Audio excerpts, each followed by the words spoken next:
दोस्तों राधे राधे। जैसा कि आप जानते हैं कि ये रामचरितमानस गोस्वामी तुलसीदास जी ने लिखा है। ये केवल श्री राम जी के चरित्रों को नहीं दर्शाता है, बल्कि इसके साथ साथ कई और भी बातें जुड़ी हुई है।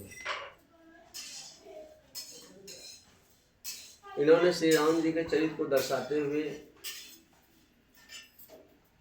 मानव जाति के लिए एक विशेष प्रेरणादायक वक्तव्य इन्होंने लिखा, जो हमारे जीवन को उच्चतम एवं महान बनाने के लिए सार्थक साबित होता है। क्योंकि ये रामचरितमानस की एक ही चौपाई में इतने गूढ़ तत्व छुपे हुए हैं,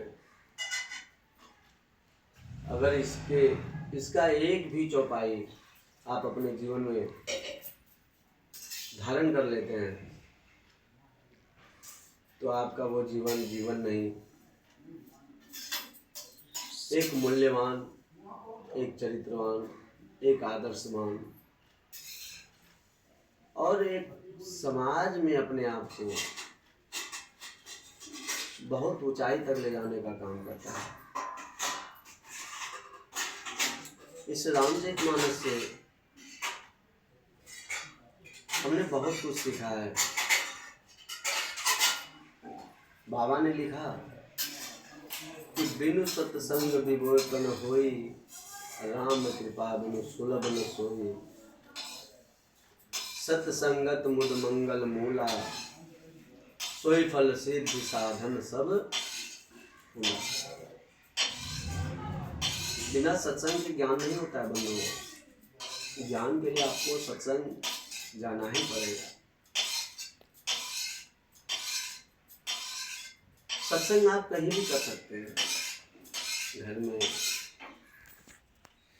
सत्संग हॉल में,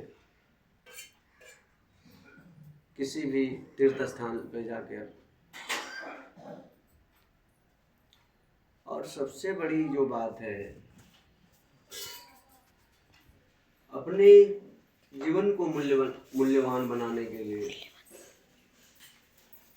हम रामचरितमानस का अध्ययन करें, इनका नित्य प्रति पाठ करें, ताकि हमारे जीवन में किसी भी प्रकार का कोई क्लेश ना हो। आप अगर रामचरितमानस पढ़ते हैं तो निश्चित तौर पर मैं ये कहना चाहूँगा कि कभी भी आप एक दूसरे से लड़ेंगे नहीं।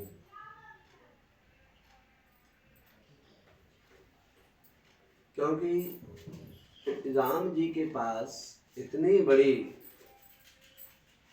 विपत्ति आने पर भी उन्होंने बार बार रावण को समझाने के लिए अपने शिविर से दूत भेजा। कभी पता लगाने के लिए हनुमान जी को, कभी समझाने के लिए अंगद को, कभी फिर सुग्रीव को। जो भी इनके शिविर में उच्च प्रकार के ज्ञानी थे, उनको उन्होंने भेजा कि रावण तुम समझ जा। जब वो अभिमानी व्यक्ति नहीं मानने को तैयार हुआ, तब इन्होंने उसका उद्धार करने के लिए सोचा। भगवान किसी को मारते नहीं मित्र, उनका उद्धार करते हैं। मारना उसको कहते हैं जो मारे और मर जाए, उसका कहीं नाम निशान न रह जाए। लेकिन भगवान ने जिसको मारा वो अमर हो गया, चाहे वो रावण हो, चाहे हिरण्यकश्यप हो, चाहे स्वयं पूतना हो। यहाँ तक कि उन्होंने बकासुर, अघासुर सबको मारा और सबका नाम देखिए शास्त्रों में वर्णित। इसलिए हमें इन चीज़ों से शिक्षा लेना चाहिए।